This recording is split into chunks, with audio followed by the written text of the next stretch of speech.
Il est 11h05. Je propose qu'on démarre ce webinaire à la découverte du nouveau référentiel WEL V2. Je vais donner la parole à Béatrice Moal, PDG d'Arpas France, pour démarrer cette conférence. Et vous souhaite une agréable fin de matinée en notre compagnie. Bonjour et bienvenue à tous dans ce webinaire sur ce nouveau référentiel de WEL qui vient de sortir en septembre.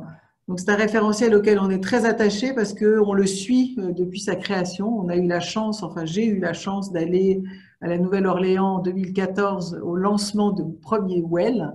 Et c'est quelque chose qu'on suit et on a beaucoup œuvré pour faire rentrer WEL en France, en organisant notamment en 2015 une journée de présentation de ce référentiel en France. Et aujourd'hui, voilà, nous continuons à accompagner ce projet et nous sommes très heureux de pouvoir vous présenter son évolution dans le temps. Alors, je vais vous présenter rapidement Arpas Trans. Donc, je ne sais pas qui passe les slides. Qui appuie sur le bouton des slides? Il faut juste qu'on se mette tous d'accord là-dessus. C'est Léna qui passe les slides, qui doit avoir un problème technique pour passer les slides. Oui, excusez-moi, ça bloque. Ça va démarrer. En tout cas, on est très heureux que vous soyez très nombreux parce que vous avez largement dépassé la centaine autour de vos écrans. Donc, maintenant, on voit Gwenaëlle. Donc, on est désolé pour ce petit incident technique. Voilà. Hop. Voilà.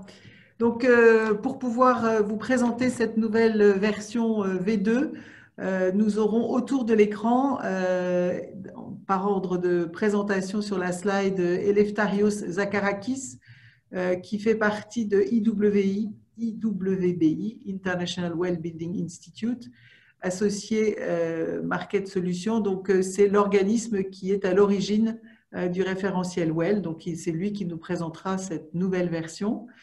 Nous avons la chance d'accueillir Cécile de Guilbon, donc VP Corporate Real Estate et FM du groupe Renault, qui, vous verrez, est très impliquée aussi dans l'implantation du WEL au sein des espaces de travail de Renault. Et Léna Lockwood, qui est chef de projet Workplace chez Arpas Trans, et qui est également une excellente spécialiste du référentiel WEL. Donc, en quelques mots, donc bienvenue à tous et merci de cette présentation. Tu peux passer la slide, s'il te plaît, Léna. Ça ne marche pas. Je veux bien vous la faire sans le visuel, mais peut-être que ça pourrait aider les autres si ça marchait.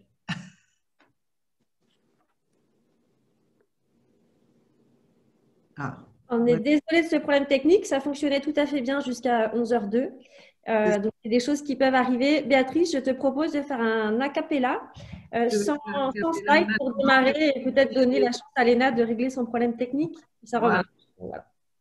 Donc, en quelques mots, Arpas Trans est un cabinet de conseil qui existe déjà depuis 1992 et qui a toujours eu pour vocation d'accompagner la transformation de l'immobilier à travers des métiers qui sont des métiers historiques dans le domaine de l'immobilier, à savoir le conseil, l'assistance à maîtrise d'ouvrage, la programmation, l'ingénierie environnementale, la biodiversité et le design et l'architecture d'intérieur. Et c'est un sujet qui est très proche de la question du WEL.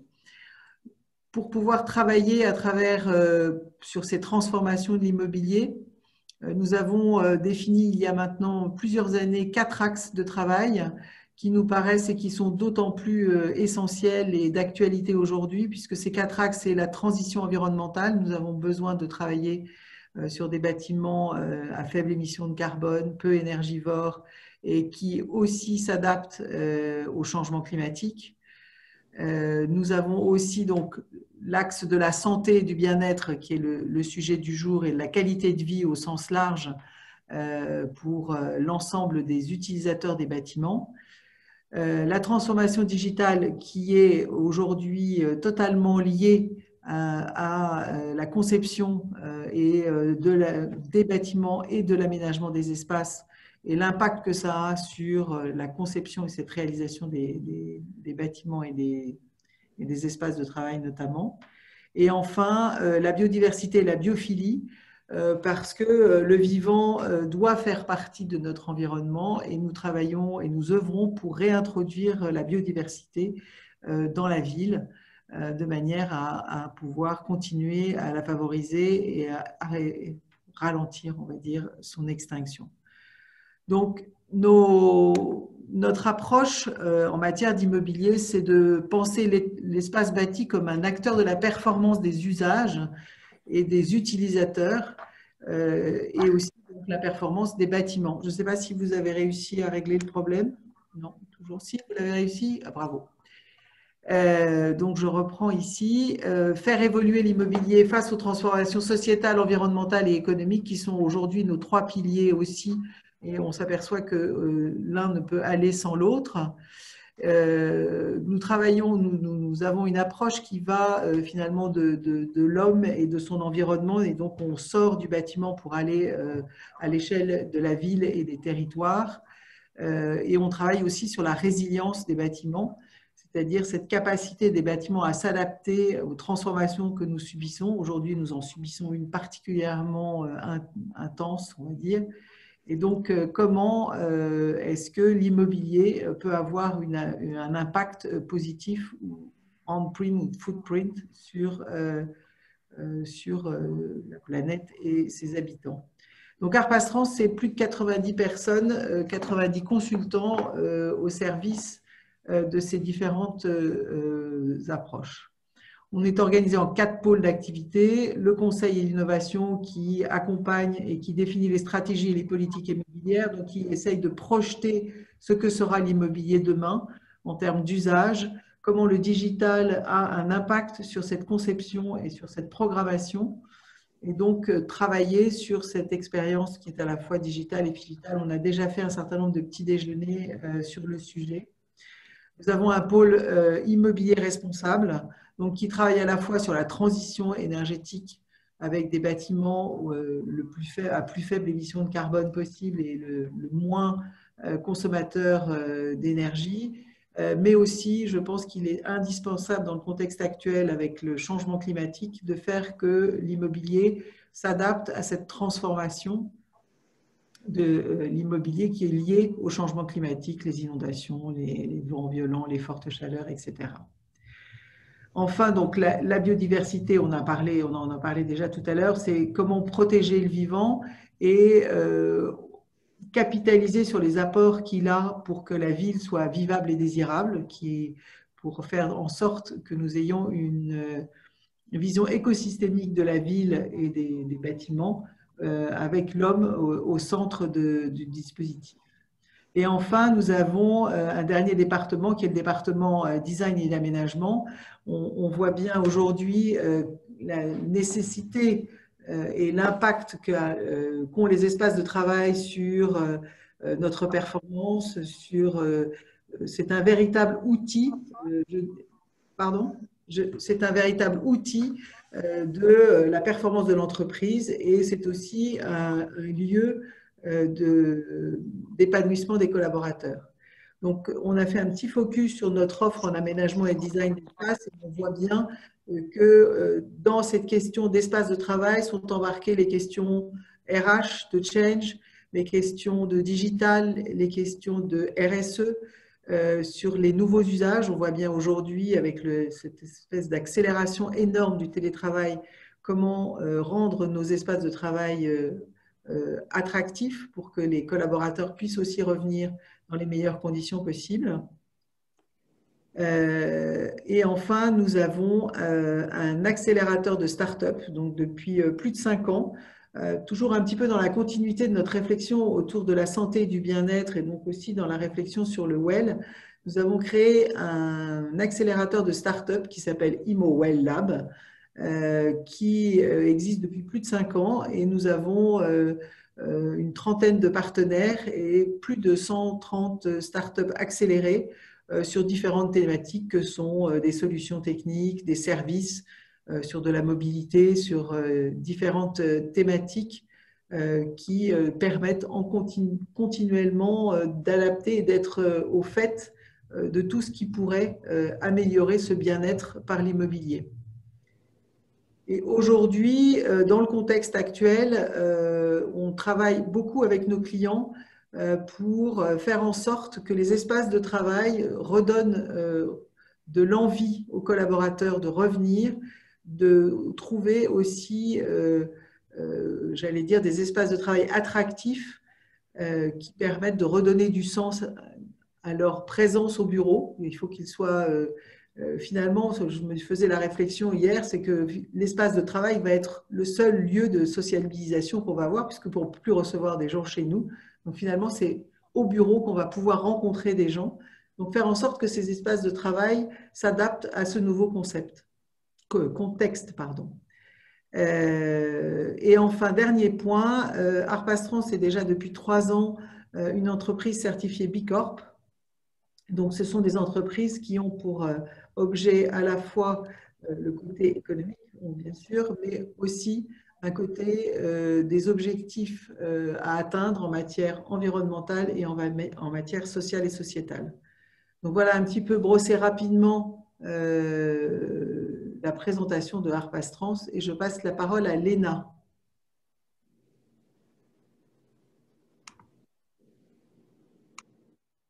Merci beaucoup, Béatrice. Bonjour à toutes et à tous. Ravie d'être avec vous ce matin. Ah, dites-moi que cela ne bloque pas à nouveau. Je m'excuse pour cet incident technique.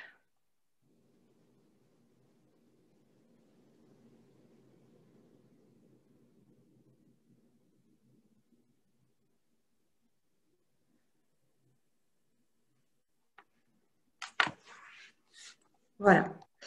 Alors, depuis l'année 2014, quand était lancé le International Well-Building Institute, le Well-Building Standard, pardon, les référentiels qualité de vie au travail connaissent un très grand succès. À ce jour, il y a 4708 projets WELL engagés dans le monde. Il faudrait aussi qu'on parle des référentiels aussi Osmose et Fitwel. Osmose est un référentiel qualité de vie au travail français, pour ceux qui ne le connaissent pas, et Fitwel étant un référentiel américain, new-yorkais. En regardant les chiffres, vous pouvez voir aussi que ce n'est pas une comparaison très juste pour Osmose, qui n'est pas à ce jour globalisée, comme le sont Fitwel et Well Building Standard. Si on prend juste depuis janvier 2018, la certification WELL connaît une croissance exponentielle dans le monde. Le nombre de projets a été multiplié par 9 dans le monde, par 17 en Europe, notamment grâce au marché UK, et par 3 en France. Heureusement qu'on en parle aujourd'hui, on a du rattrapage. En France, la démarche est un peu différente. Le profil est différent que ceux en Europe et dans le monde. Vous pouvez voir ici par typologie de projet, ça c'est aujourd'hui. Les projets d'aménagement sont très à la mode dans le monde et en Europe, et moins en France. Aujourd'hui, dans ce qu'on voit dans nos projets, le WELL reste une démarche développeur ou bailleur, plus qu'une démarche preneur ou propriétaire pour l'instant, mais Renault est un exemple du contraire.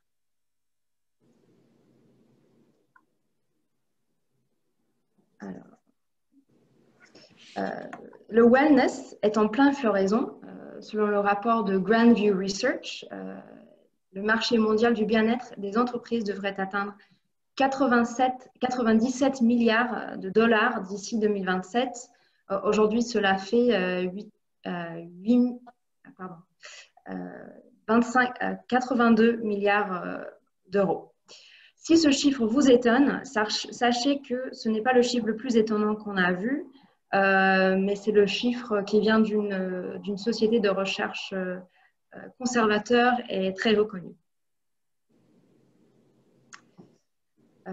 Même l'OMS dit que l'espace de travail influence directement le bien-être physique, mental économique et sociale des salariés et par conséquent la santé de leur famille et la communauté et de la société. Il offre un cadre et une infrastructure idéaux pour permettre la valorisation de la santé auprès d'un large public. La qualité de vie au travail et le bien-être sont des approches désormais indissociables de la plupart des projets.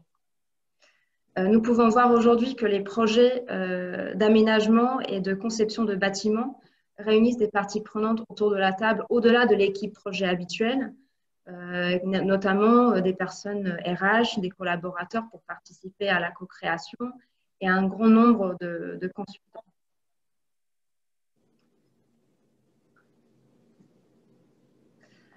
Les sociétés basculent aujourd'hui vers les nouveaux modes de travail. Je n'ai pas besoin de vous en convaincre. Et nous avons vu, avec l'expérience de 2020 inattendue, nous avons eu une expérience en masse avec un retour sur expérience important sur l'impact de la qualité de vie au travail. Nous constatons que le bureau reste une valeur sûre, mais comme l'a dit Béatrice tout à l'heure, il faut qu'on redonne du sens à cet espace. Il est en pleine transformation accélérée parce que ce lieu était déjà en transformation pour s'adapter aux nouvelles attentes et aux nouveaux usages. À notre vision, le bureau devient un lieu de repère et pour les collaborateurs et pour les externes. Il devient un lieu pour fédérer les équipes, pour se rencontrer, un lieu d'atterrissage pour les populations nomades et aussi, de façon très importante, un lieu de service. Déjà avant le Covid, il y avait des enjeux très forts en qualité de vie au travail, comme le montre l'étude d'Actineo, le baromètre 2019. Les collaborateurs ont une très bonne conscience que leur espace de travail et les aménagements de leur bureau ont un impact très important sur leur confort, santé et bien-être. Vous pouvez voir ici les premières réponses étant ma santé et mon bien-être. Ces enjeux sont encore plus forts maintenant parce qu'il faut rassurer et séduire les collaborateurs pour retrouver la force du collectif. Comme le dit Joseph Allen, le directeur du Healthy Buildings Programme à Harvard, nous rentrons dans une ère de d'abord la santé. Et ce n'est plus un vœu qu'on se souhaite au Nouvel An, on le sent aujourd'hui pour de vrai. Comme vous en parlera certainement Eleftherios du IWBI, le Well-Being Institute a aussi sorti à ce sujet le Health and Safety Rating, qui justement est un référentiel pour bien cadrer les réponses aux enjeux aujourd'hui dans cette ère Covid. Aussi, il faut noter que la qualité de vie au travail, si on n'en a pas déjà beaucoup parlé depuis plusieurs années, est essentielle pour le recrutement et la rétention des équipes, encore plus maintenant, parce que votre immeuble passera aussi un entretien d'embauche. Je vous présente ici des vraies citations de chez Glassdoor, si vous connaissez ce site internet où les collaborateurs commentent sur le management et sur justement le bâtiment où ils travaillent. Par exemple, un collaborateur ayant dit que le bâtiment avait très peu de fenêtres, la moquette grise d'un mur à l'autre et un éclairage sombre. Heureusement, il parlait de déménager quand je suis partie. Ou encore le premier commentaire où le collaborateur commente à quoi ça sert d'avoir un espace de travail aujourd'hui avec 2000, 3000 personnes dans un bureau avec de l'air recyclé lorsqu'on est tous en masque et on s'évite les uns les autres. Nous avons aussi constaté, grâce à cet exercice de télétravail en masse, que le bureau peut être un espace égalisateur face à une inégalité d'expérience en télétravail. Il y a des inégalités plus évidentes, par exemple l'ergonomie, les outils adaptés, peut-être des difficultés de concentration pour ceux qui ont des enfants à la maison ou un conjoint qui est en télétravail aussi en même temps, avec 2 Zooms en même temps. Mais il y a aussi des inégalités moins évidentes. Par exemple, le risque d'isolement un manque d'accès à la nature. Ça peut sembler un peu, mais pourquoi, comment mon bureau peut fournir un accès à la nature? Bah, en fait, par exemple, certains étaient enfermés dans un appartement avec peut-être une fenêtre, avec une vue peut-être sur les toits ou avec un vis-à-vis. Et c'est au bureau où on a parfois l'expérience d'avoir un bon accès à la lumière du jour, à des vues vers des paysages, sur le ciel, sur les toits de Paris. Et aussi, pour ceux qui ont peut-être une vie personnelle précaire, le lieu de travail peut servir d'un espace calme, de paix et peut-être aussi un havre. Nos bâtiments aujourd'hui, ils peuvent être des vrais partenaires de nos bien-être. Mon bâtiment peut m'encourager de boire de l'eau, à bien manger, à bouger, à faire une pause, comme on verra dans le référentiel WELL. Et aussi de la santé. Parce que chaque fois que vous doublez le taux de renouvellement d'air, par exemple, les performances des collaborateurs s'améliorent de 1,7% sur 4 tâches simulées, saisie de texte, addition, relecture et pensée créative. Une autre analyse montre que les arrêts de maladie pour plus de 3000 collaborateurs dans 40 bâtiments a révélé que 57% de tous les arrêts étaient attribuables à une mauvaise ventilation, ceci étant avant Covid. Une exposition au bruit généré à l'intérieur du bâtiment, même à 55 dB, ceci est un niveau de bruit de fond de la plupart des espaces de travail, a été corrélé avec une augmentation de stress et maladies cardiovasculaires. Je mets entre parenthèses la plupart des espaces de travail n'ayant pas eu une réflexion sur l'acoustique. Une étude a révélé aussi que les collaborateurs signalaient plus de maux de tête et travaillaient 6,5 fois plus lentement sur un test de dactylographie lorsqu'ils se trouvaient dans un bureau avec une source de pollution. Très intéressant, dans cette étude, la source de pollution était la moquette. Le lieu de travail peut aussi être un lieu ressourçant. Les collaborateurs dans un espace de travail biophilique avaient une pression artérielle plus basse, des fréquences cardiaques plus faibles et de meilleures performances aux tests de mémoire à court terme. Et au-delà du bâti, aujourd'hui, nous voyons une valorisation des politiques RH, des avantages et offres de services dans les référentiels de qualité de vie au travail. Ici, sur cette slide, vous voyez par exemple dans le référentiel WELL, dans la nouvelle version 2, il y a 3 concepts qui traitent notamment les politiques RH et la qualité de vie au travail, les politiques et les services. Et je mets pour comparaison aussi le référentiel Osmose, qui a un volet qui est basé du coup sur 3 volets et un volet étant l'animation RH des lieux. On ne peut pas aussi parler qualité de vie au travail sans parler des offres de services, que ce soit des offres en physique, que ce soit des offres digitaux ou même figitaux. Aujourd'hui, on vit dans une ère où on peut offrir des expériences qui soient à la fois digitales et figitales. Par exemple, chez Arpastrans, nous avons un abonnement de sport qui, avant, permettait aux collaborateurs de faire du sport dans des salles dans tout Paris. Et aujourd'hui, nous pouvons aussi utiliser nos téléphones pour faire du sport chez nous.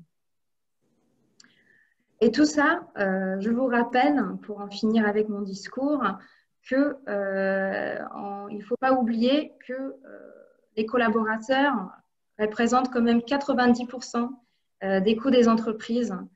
Et donc, c'est un investissement important et c'est un investissement qui vaut le coup de faire avec, comment dire, le mot me vient en anglais, vous m'excusez, avec de la qualité, comme je dirais en anglais. Avec ceci, je passe la parole à Eleftherios Zacharakis, Associate de Market Solutions de International Wellbuilding Institute. Merci, Eleftherios. Thank you, Lena. Thank you very much for that. I'm gonna present you now today about the new WELL building standard version 2 and a couple of more things. If you start my presentation, Lena, I will start going through it. Next slide, please. I apologize, it's bugging. Je m'excuse encore pour l'incident technique. Pendant que je le répare, je vous précise que la présentation d'Eleftherios se fera en anglais. Néanmoins, nous serons disponibles à la fin ou plus tard pour échanger sur toute éventuelle clarification si besoin.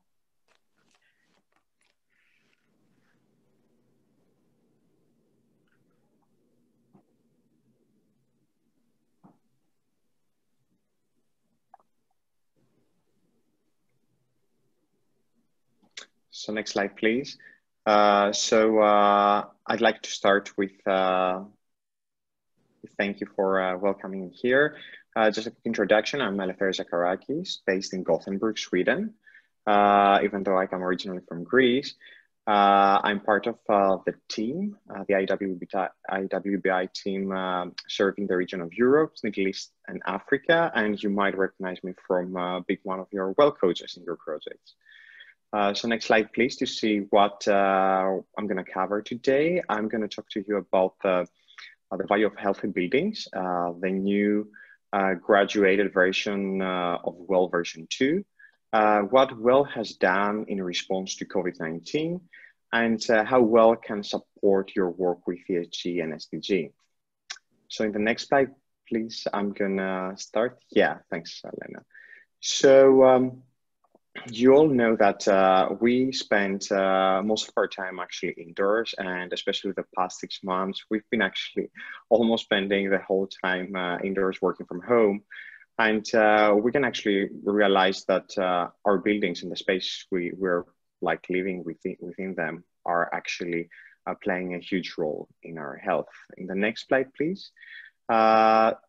I'm just going to show you that our environment is changing continuously the way we live. We have noticed that the past few years.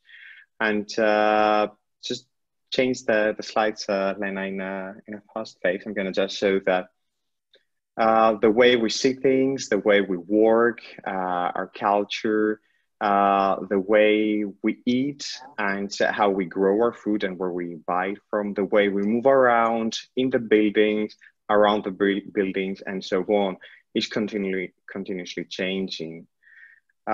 So just with this example, I want actually to show that the buildings where we live, work, learn, relax, educate ourselves in generally have profoundly a huge impact in our health, well-being, and productivity. In the next slide, please, what I want actually to say is that through WELL and the WELL building standard, our goal is actually to create a positive human experience and how we can actually get the best out of it.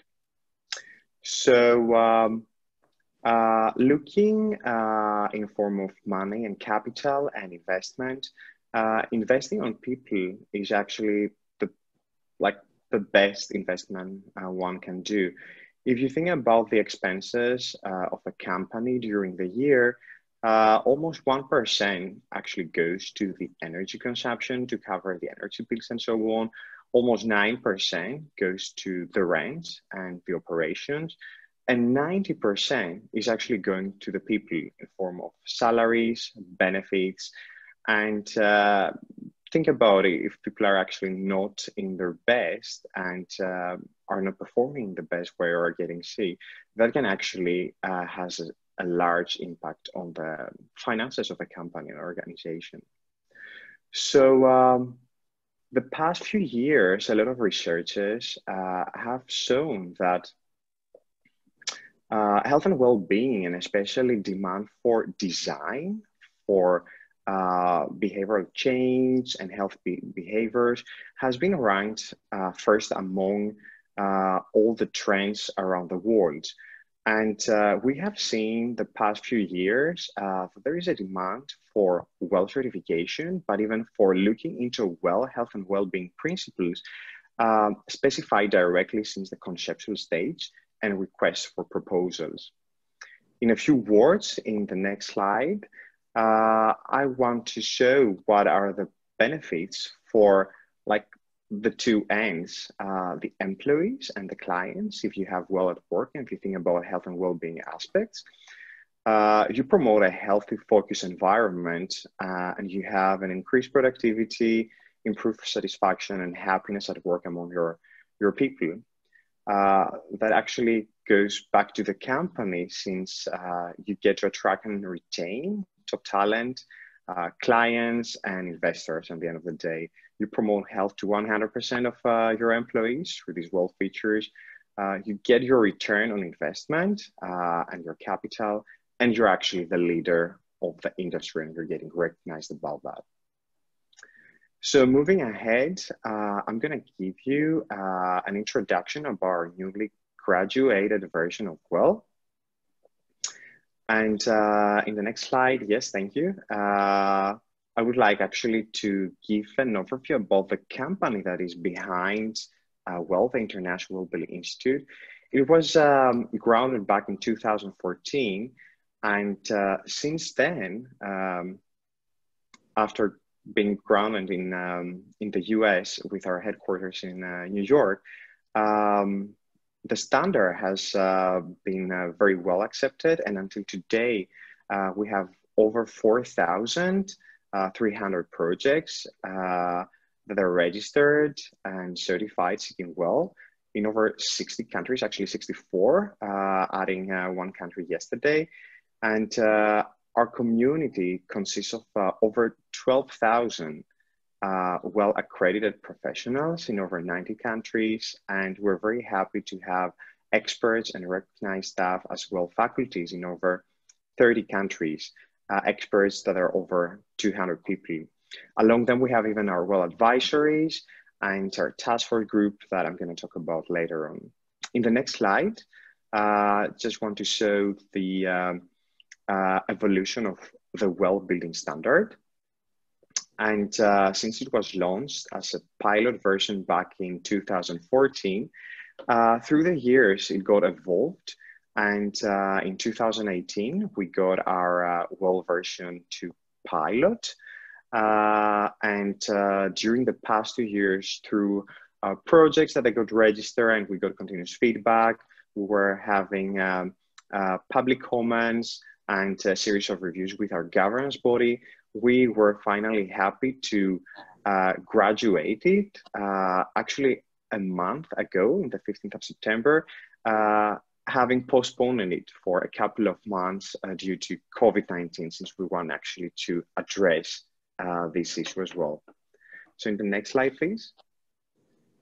So WELL is holistic, and we see WELL as a vehicle for buildings and organizations to deliver more thoughtful and intentional spaces, policies and protocols that enhance human health and well-being.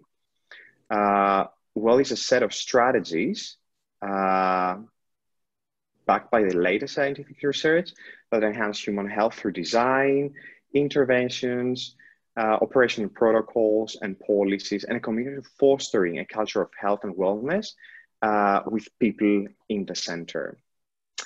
In the next slide, please, you can see that WELL is designed to work with any type of building projects, even for unique projects and misuse ones.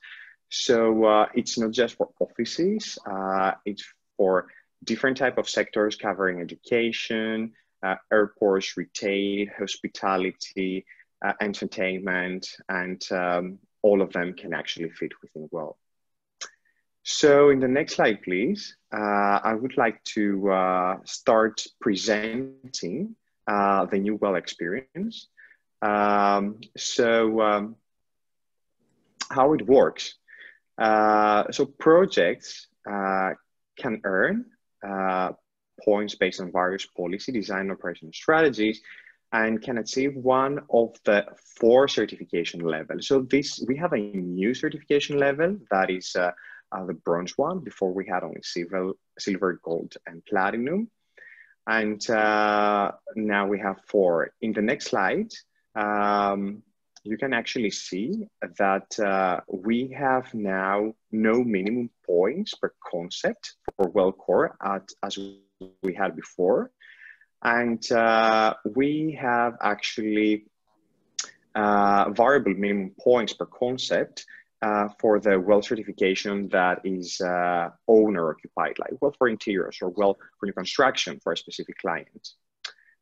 In the next slide, we can see the changes when it comes to scoring. So the sum of parts is now equal to the total points of the level per feature. Before we had parts that they were not actually summing in total with the feature part. So we have actually changed that to reflect the request by our users.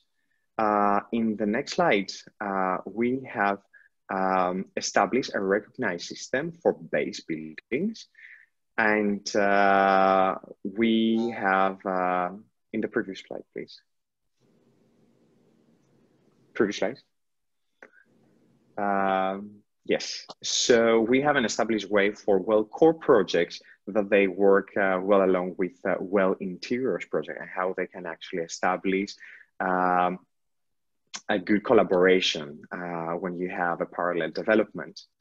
In the next slide, we have adjusted for well core project the scoring. So we have integrated featured parts with different point values, you can say weighting factors.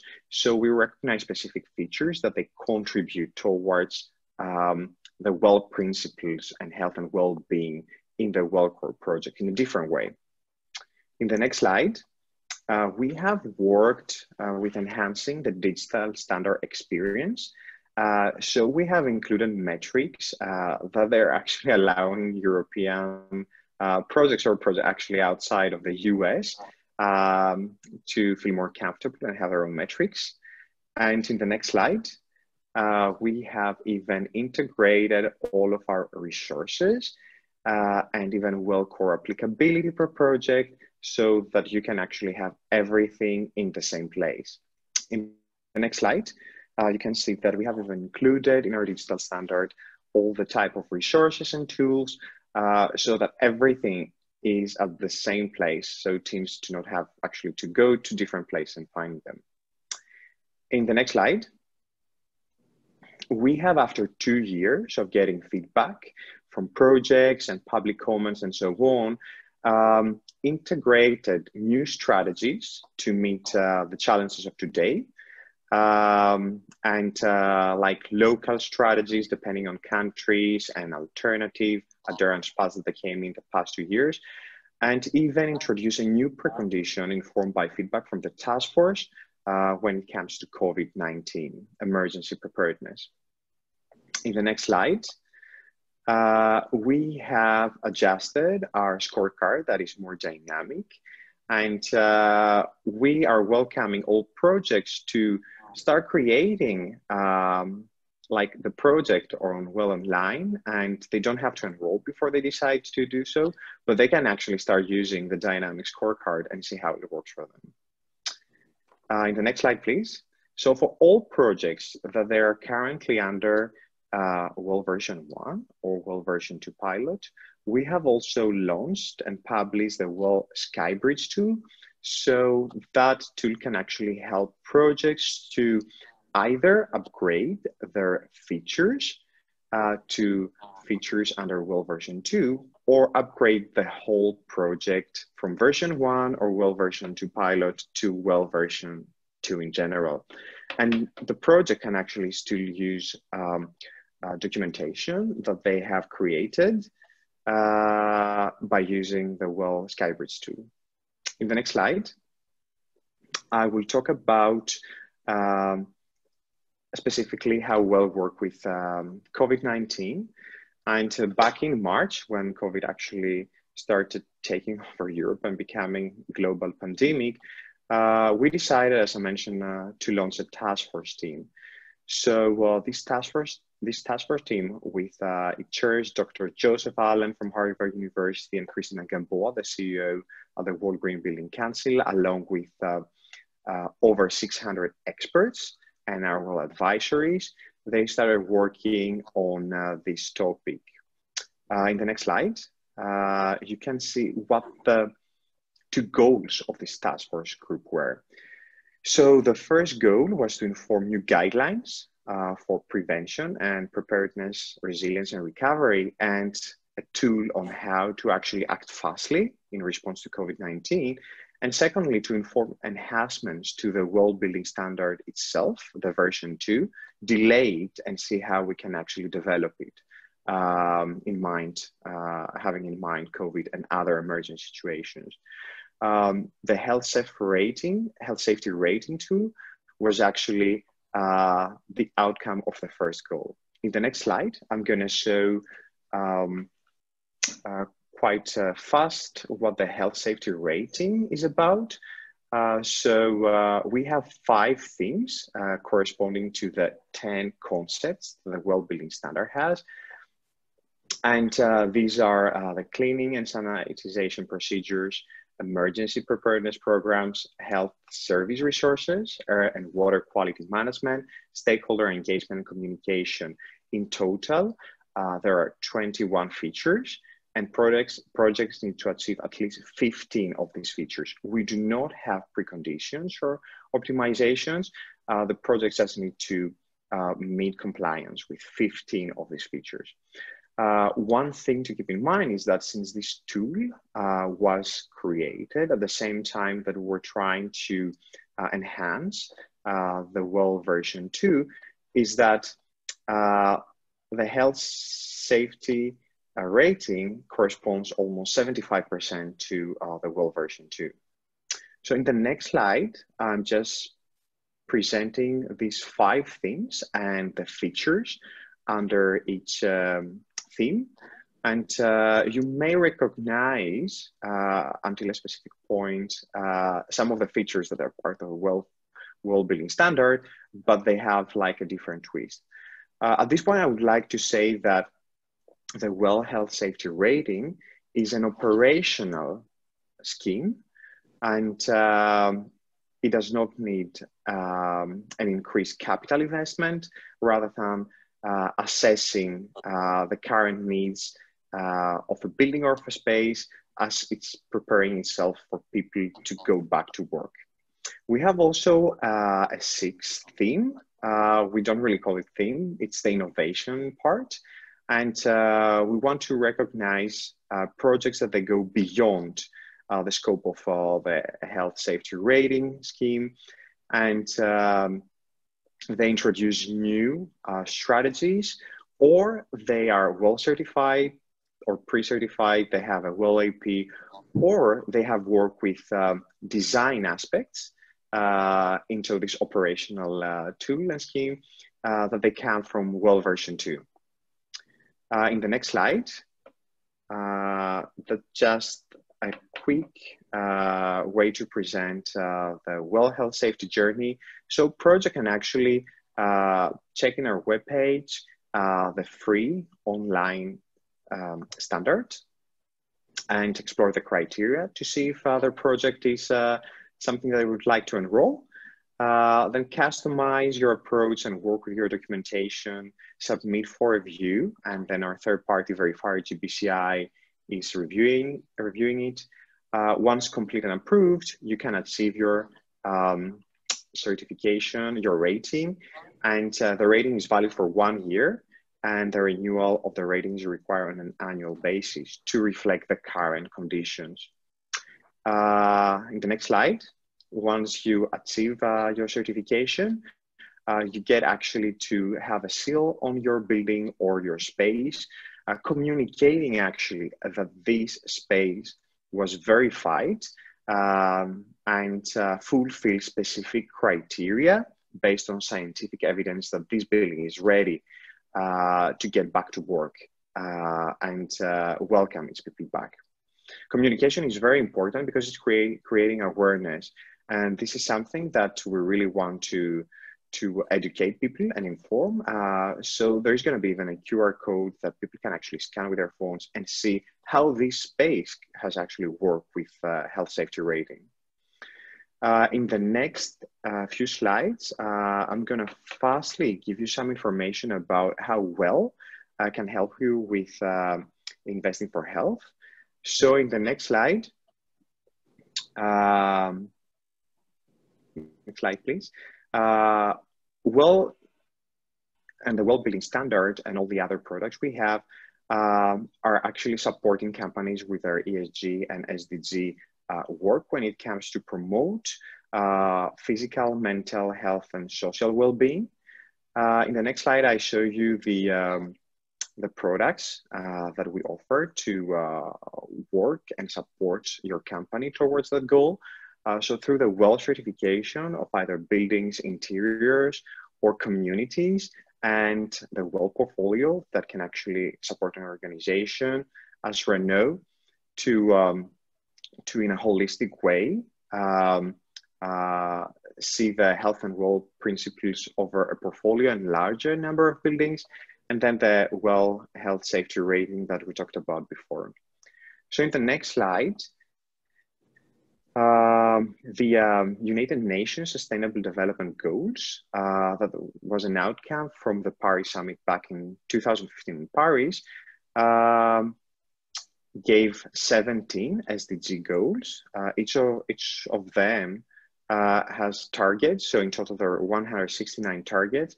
And we have created coursework to see that Well actually supports all of them. So we have in the Well Digital Standard, you can see how each feature supports these 17 SDGs and 169 targets. In the next slide, we have even worked with GRESB to find a crosswalk and see how Well supports GRESB. And almost 45% of a Well certification, Well Building Standard aligns around 45% with the GRESB indicators. Lastly, when it comes to sustainability reporting, according to GRI, IWBI has served as an expert advisor and Well supports GRI sustainability reporting.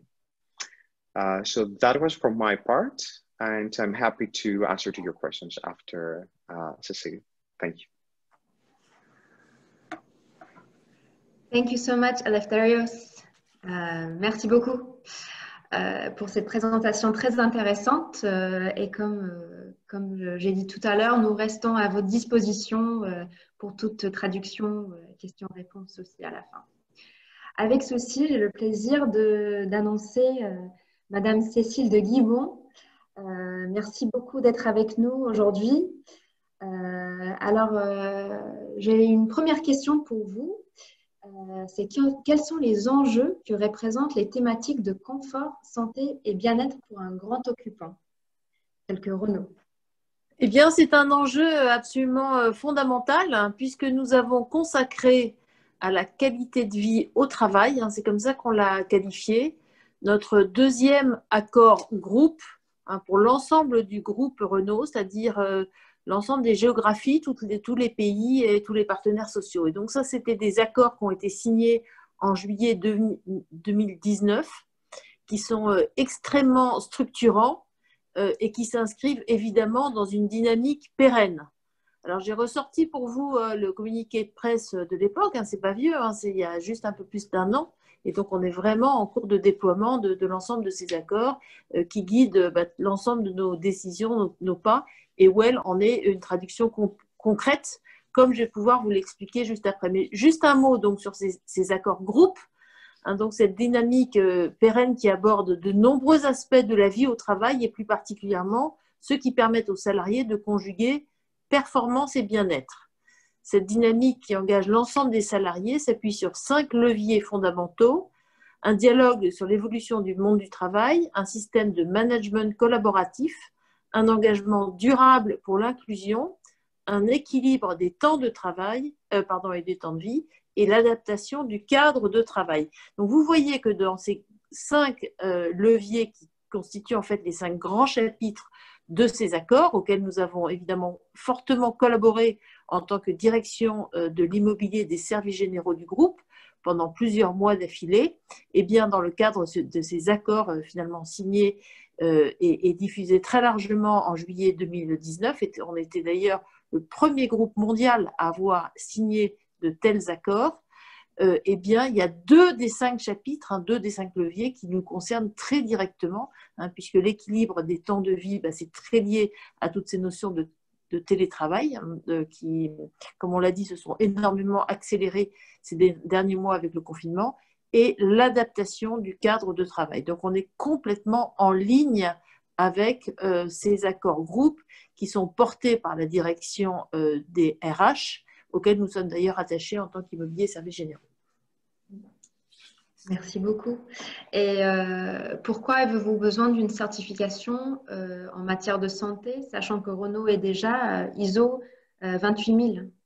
26 000 en fait. Oui, 26 000. En fait, vous savez qu'une certification, en fait, ça accompagne la recherche, parce que entre vouloir l'obtenir et l'obtenir, comme vous avez pu comprendre dans les précédents exposés, c'est quand même 2 choses différentes. C'est, je dirais, un long cheminement. Il faut vraiment beaucoup de volonté.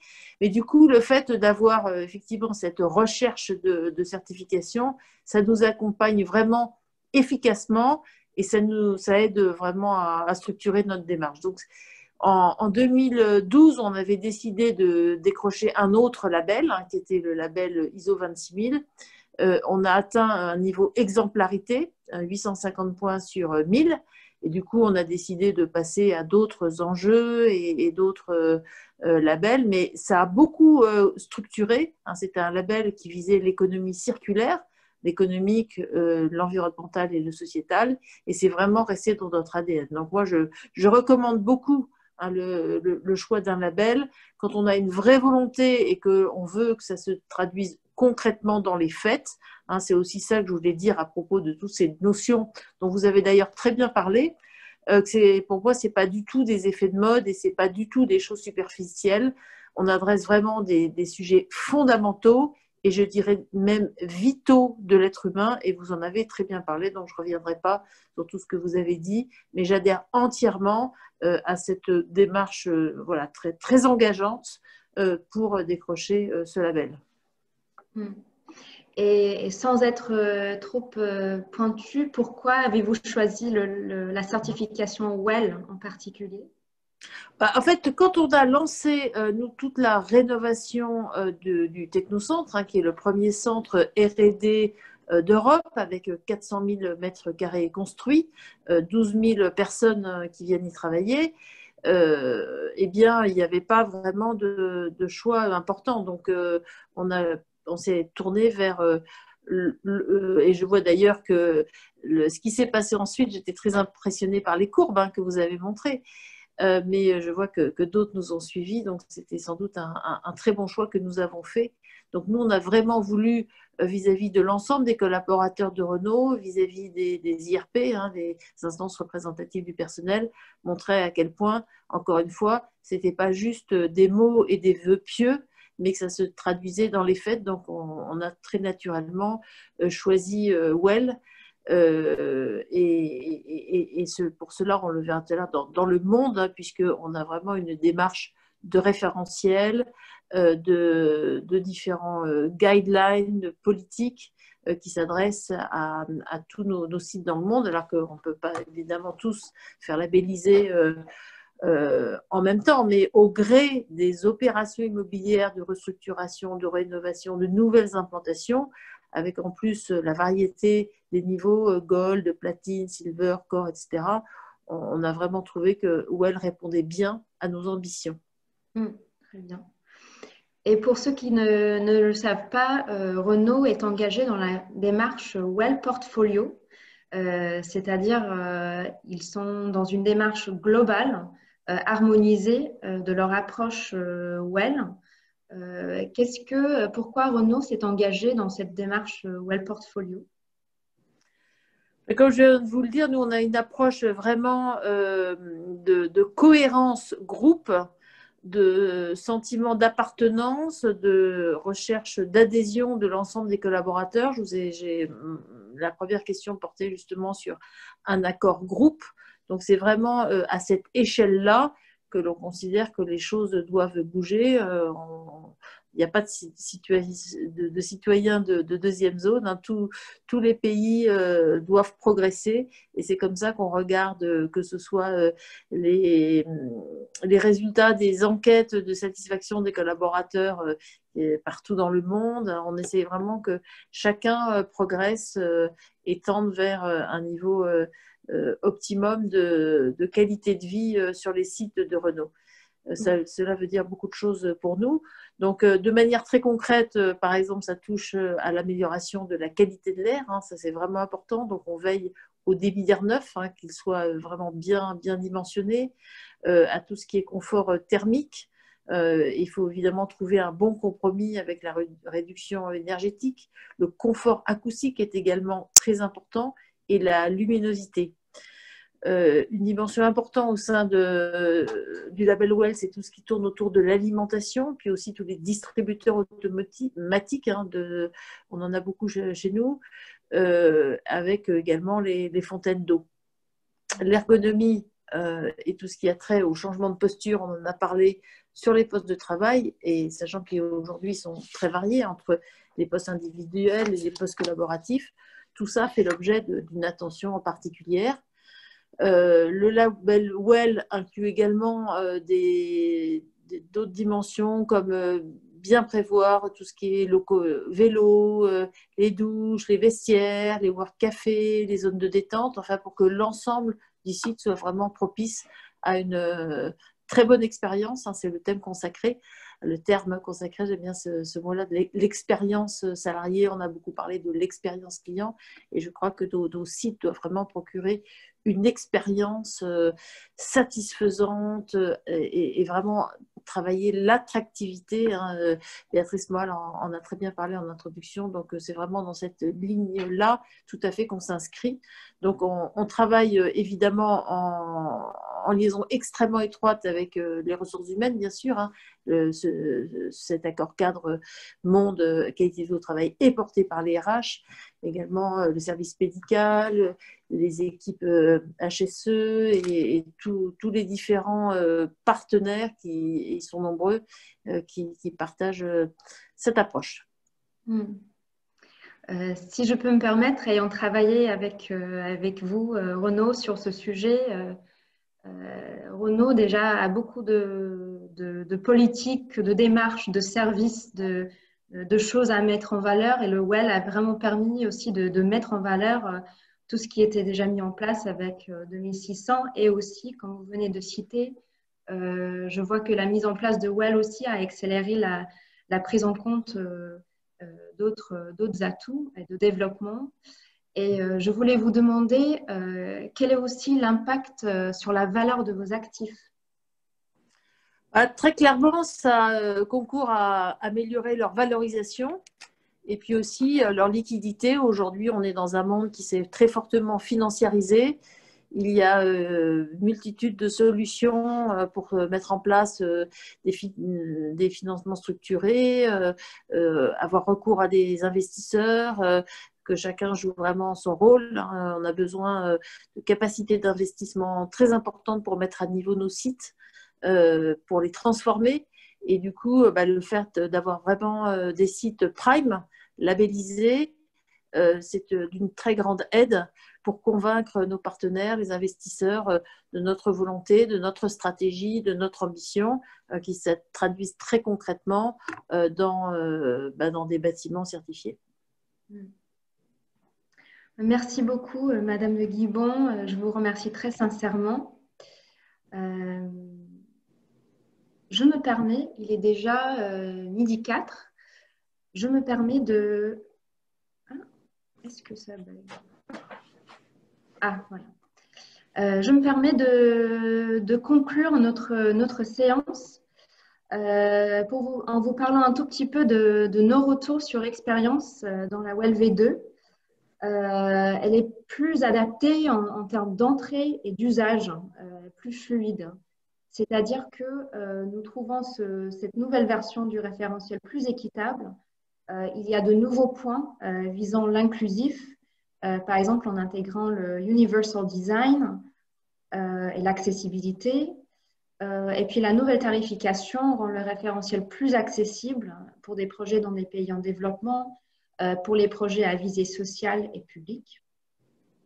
Comme l'a dit tout à l'heure Eleftherios, le projet est aussi plus accessible, c'est-à-dire qu'il y a un niveau bronze pour toutes les typologies de projets et sans un minimum de points pour les projets en corps bronze. Et le référentiel est plus rationalisé, c'est-à-dire que les données à récolter, par exemple, tous les ans, ont été réduites avant pour ceux qui ont déjà fait des projets WELL. Avant, il y avait un très grand nombre de choses à monitorer en termes de qualité de l'air, en termes de qualité de l'eau, en termes de maintenance. Dans la nouvelle version V2, toute cette approche est rationalisée et il y a moins d'envois annuels si les premières vérifications performantielles sont bonnes. Aussi, dans cette nouvelle version, nous voyons que le référentiel permet des profils de certification plus uniques. Aujourd'hui, ce système de notation dynamique propose souvent plusieurs moyens d'atteindre un point. C'est-à-dire que le but final reste le même. On veut tous, par exemple, une très bonne qualité de l'air, mais ça dépend du bâtiment, de ce qui est existant, de ce qui peut être mis en œuvre. Chaque projet, aussi de sa localisation, chaque projet ne passera pas forcément par les mêmes moyens. Et puis, dans la version 2, il y a moins de prérequis, ce qui permet une plus grande diversité de profils. Donc, les projets vont chercher le même nombre de critères, on peut dire, mais avec plus d'options, c'est-à-dire il y a plus de flexibilité pour choisir son propre profil WELL. La nouvelle version aussi du WELL est plus adaptée, à notre sens, pour les contextes locaux. Par exemple, il propose des interventions qui sont atteignables ou pertinentes partout dans le monde, qui prennent en compte, par exemple, les enjeux sanitaires spécifiques au lieu, au pays du projet. Nous voyons aussi l'intégration des normes et des labels européennes. Dès le début, par exemple, il y avait une question d'aller chercher des équivalences auprès de l'Institut, par exemple, pour les labels A+, ou pour les normes EN, etc. Et aujourd'hui, aussi, le référentiel intègre toutes les unités métriques, ce qui rend aussi notre travail plus simple et plus fluide. Mais le WELL V2 est toujours témoin d'un bâtiment exemplaire. Il reste rigoureux et pertinent. Il intègre toujours les meilleures pratiques et solutions validées. Il est même plus impliquant vis-à-vis de la traduction opérationnelle des politiques. Notamment, je peux noter sur les formations et les sensibilisations, il y a une insistance sur une valorisation de cela en présentiel ou en webinar au lieu des formes d'éducation, de sensibilisation passive telles que les brochures ou les livres. Il y a aussi un nouveau prérequis concernant la préparation aux urgences et celui-ci est témoin aussi justement de l'adaptation de WELL vis-à-vis des nouvelles découvertes scientifiques, des besoins du marché ou aussi des retours utilisateurs. Sans vous faire peur aussi, je note que même si le référentiel est adapté 3 fois par an, votre projet est figé dans la version de son enregistrement. Donc même s'il est mis à jour 3 fois par an, ce sont des mises à jour souvent pour améliorer et pour faciliter l'adoption du WELL. Et celui-ci aussi intègre souvent les demandes faites par exemple par les utilisateurs, par les projets. Je peux parler notamment aussi d'un projet avec Renault où nous avons proposé de valoriser un verger et nous voyons dans la version 2 du WELL que les vergers sont officiellement comptent comme un paysage comestible. Avec ceci, je me permets de parler de notre vision ARP vis-à-vis de ce sujet. Il est indispensable de mener une réflexion attentionnée sur le parcours collaborateur et lui proposer des espaces et services facilitateurs de vie et souciants de son confort, santé et bien-être. J'espère qu'on vous a convaincu, si vous ne l'êtes pas encore, de cela, qu'il faut chercher la qualité de vie au travail dans vos projets. Qu'il faut vraiment mettre l'expérience utilisateur au cœur des projets avec une réflexion attentionnée sur son parcours journalier. Et que vous alliez jusqu'à la certification de votre projet ou pas, le référentiel WELL peut servir d'excellente feuille de route pour guider vos projets. Un des intérêts de ce genre de projet est qu'il permet de réunir, comme je l'ai dit tout à l'heure, une grande diversité de personnes autour de la table qui ne se seraient pas peut-être réunies avant, par exemple le personnel RH, la communication et évidemment aussi les collaborateurs pour co-créer leurs espaces avec la maîtrise d'œuvre et la maîtrise d'ouvrage. Les démarches WELL Portfolio aussi permettent au projet d'avoir une approche globale à la qualité de vie au travail et de globaliser les best practices qui étaient peut-être gérées à l'échelle du site, ce qu'on peut voir par exemple dans l'exemple de Renault. Et cette démarche permet également aux directions immobilières de faire un benchmark de leur performance annuelle et d'être dans une démarche d'amélioration continue de la qualité de vie au travail.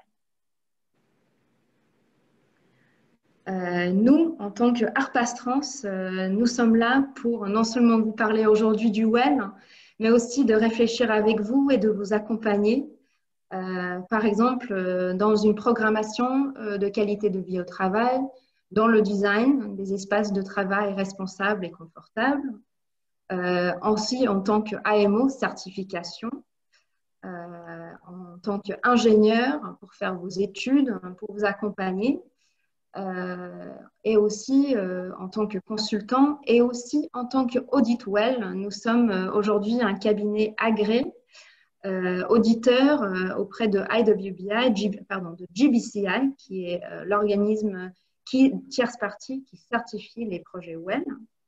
Et nous avons regardé en interne, parce que ceci fait quand même plusieurs années qu'on travaille sur le WELL en France. Nous avons à ce jour compté 17 projets accompagnés, c'est-à-dire projets qui sont allés au-delà des études de faisabilité pour aller chercher la certification. Et cela fait plus de 698 000 m² de projets, dont 5 sont aujourd'hui certifiés. Nous avons audité 16 projets, y compris à Dubaï, en Suède, en Pologne, en Espagne. Et nous avons compté aujourd'hui plus de 64 000 personnes impactées, un chiffre qui nous tient surtout au cœur. Ce n'est pas les mètres carrés à la fin de la journée qui comptent, c'est vraiment le sens et les personnes qu'on a pu impacter positivement par tout ça. Avec ceci, je vous remercie et nous passons aux questions-réponses. Je vois qu'il nous reste assez peu de temps.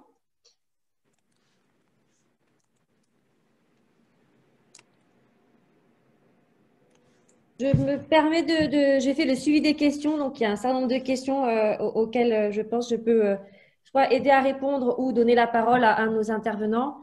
On aura peut-être besoin, Léna, de traduire des questions en anglais pour Eleftherios.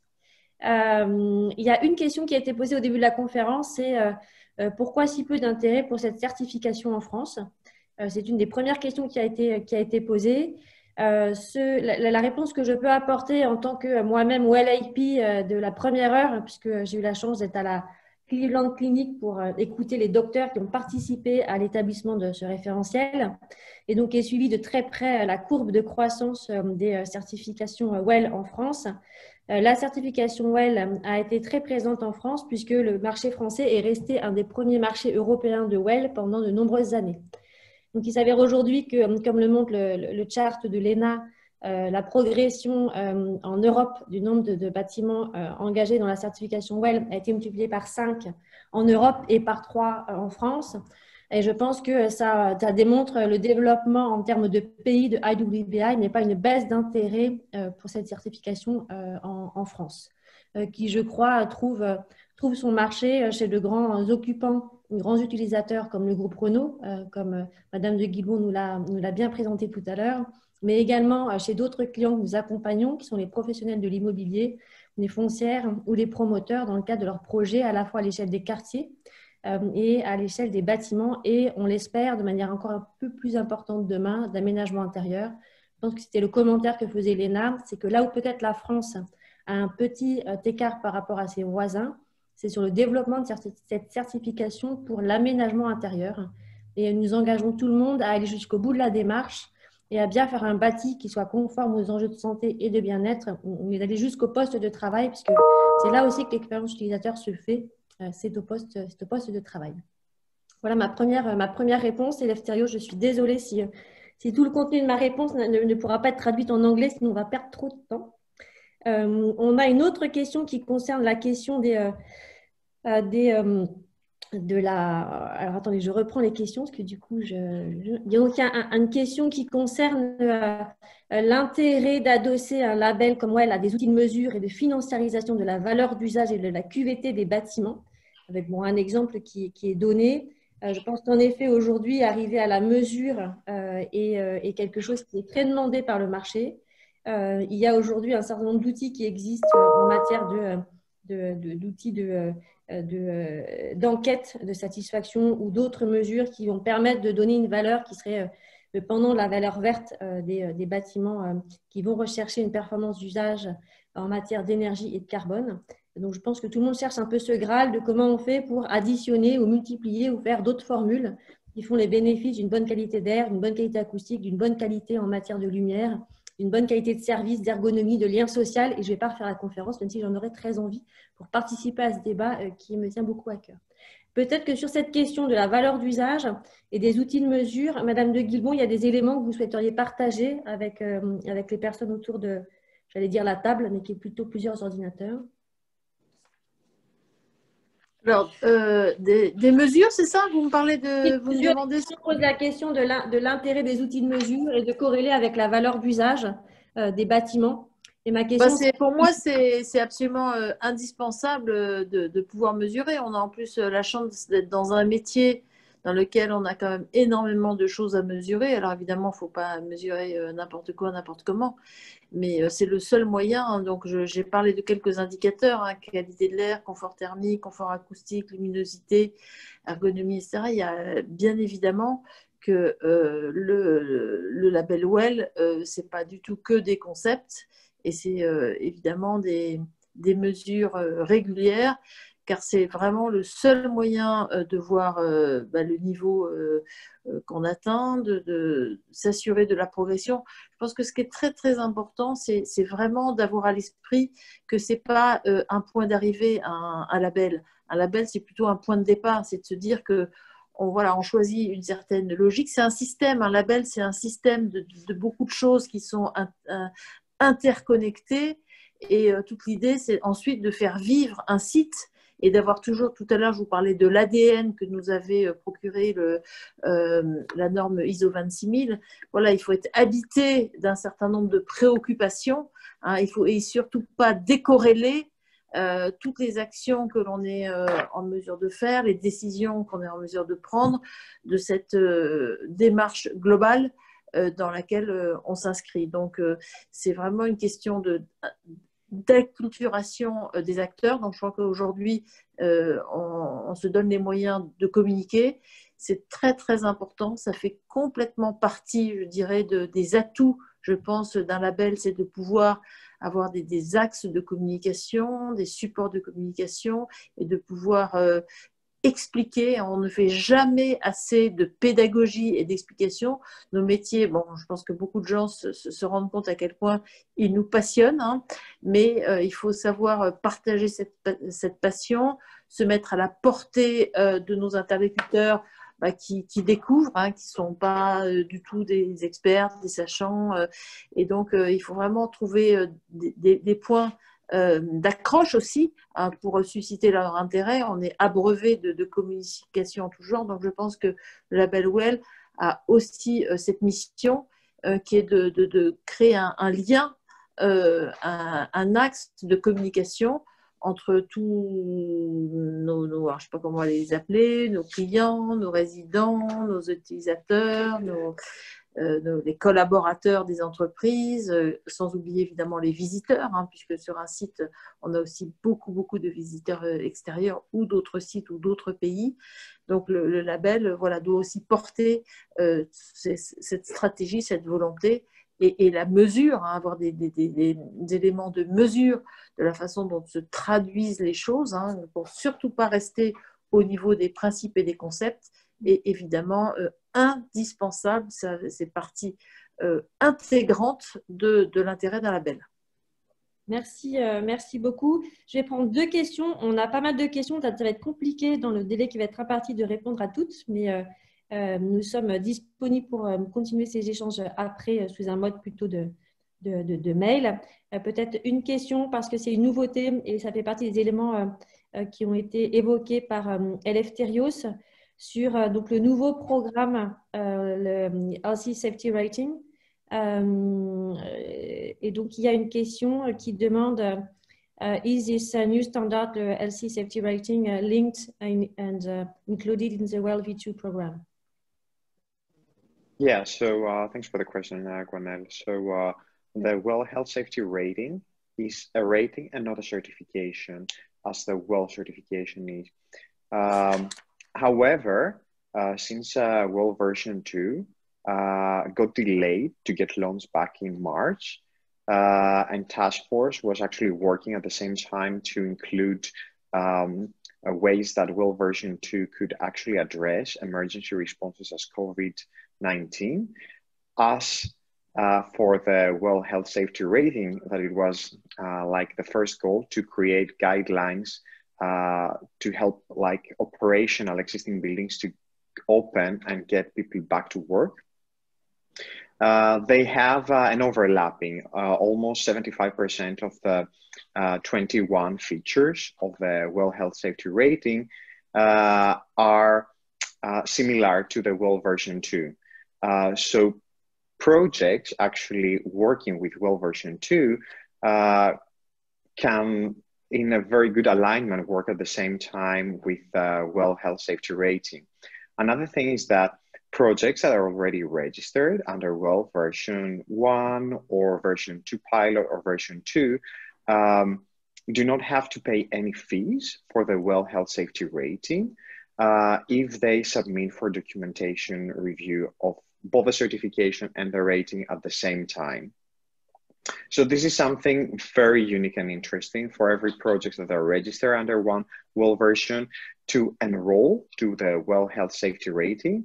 And even though a project is a new development, to even create the guidelines for the operations of the building, how to address both COVID and other different type of emergencies.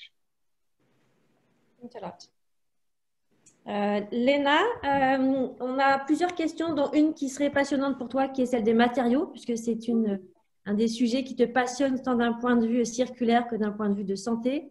La discussion serait peut-être un peu trop longue. En revanche, je profite pour poser une autre question qui est dans le fil des questions des personnes présentes, qui est quel est le rapport entre WELL et les programmes de certification de Green Building, comme LEED ou comme BRAM ou comme HQE. Est-ce que il y a la question sur les matériaux ou je parle des alignements entre les certifications? Tu as exactement, il est 24, donc tu as 2 minutes, donc tu choisis ta réponse. Tu essaies de faire les deux.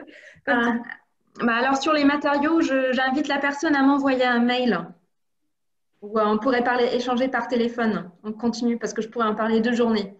Je vais peut-être plutôt parler pour notre public sur la question de l'alignement.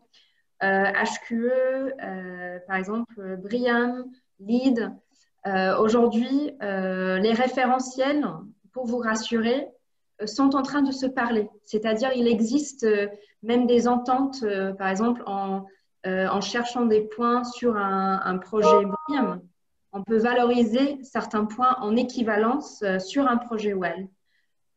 Donc, pour comparer, les référentiels, le WELL, on peut dire, est plus confort, santé, bien-être et expérience collaborateur. BRIAM, LEED, HQE restent en plus sur quand même le développement durable et le bas carbone, l'impact, l'empreinte écologique du bâtiment. Mais tous les référentiels aujourd'hui intègrent les deux notions, et du green et du well, et du confort, santé et bien-être. Et même par exemple en HQE, on trouve autant des choses qu'on trouve dans le well que des choses qu'on trouve par exemple dans un bâtiment brillant. J'espère avoir répondu à la question. Pour compléter la question et puis inviter au mot de la fin, parce qu'il est 25, je dirais que les stratégies qui sont développées dans le référentiel WELL, et je vais répondre à une autre question, donc elles ne s'adaptent pas uniquement quand on connaît le preneur. Une des questions, c'était le WELL V2 est-il adapté à des projets tertiaires dont le preneur n'est pas encore connu? Donc tout à fait. Donc il y a bien une prise en charge au niveau du bâti qui peut être fait et des services qui seront aussi livrés aux utilisateurs futurs des locaux. On cherche bien chez Arpas Trans, et je pense que tout le monde autour de l'écran, pour ce qui concerne les conférenciers, on sera assez d'accord, de rechercher à la fois une problématique d'environnement et une problématique d'humain. Et donc, c'est ces alliances de ces deux qu'on cherche. Et c'est vrai que pour compléter la réponse sur l'aspect WELL et le lien avec le LEED, le BREEAM et le HQE, il est aujourd'hui parfois nécessaire de poursuivre plusieurs sillages, et un sillage qui est un sillage qui vient chercher des stratégies énergie et carbone que vous ne trouverez pas dans WELL, et des stratégies qui viendront chercher du well-being que vous trouverez dans une version très holistique dans le WELL et dans une vision plutôt d'environnement sanitaire dans le LEED et le HQE. Et des acteurs comme nous sont des acteurs qui sont en capacité de vous aider à trouver les bonnes combinaisons qui vous permettent d'investir là où vous devez le faire pour aller chercher l'ensemble des valeurs green et well qu'il est important aujourd'hui d'aller chercher. Je donne le mot de la fin à Léna qui a organisé ce webinaire pour peut-être nous libérer pour le temps du déjeuner pour respecter un des enjeux de qualité de vie qui est peut-être de faire une pause pour repartir sur nos autres aventures de la demi-journée qui nous attend. Merci Gwenaëlle, merci à tous, Madame de Guibon, Elefthérios, Béatrice, à tous qui se sont connectés aujourd'hui. Merci d'être ici et je vous souhaite un très bon appétit et à bientôt. Merci. Au revoir. Merci. Au revoir.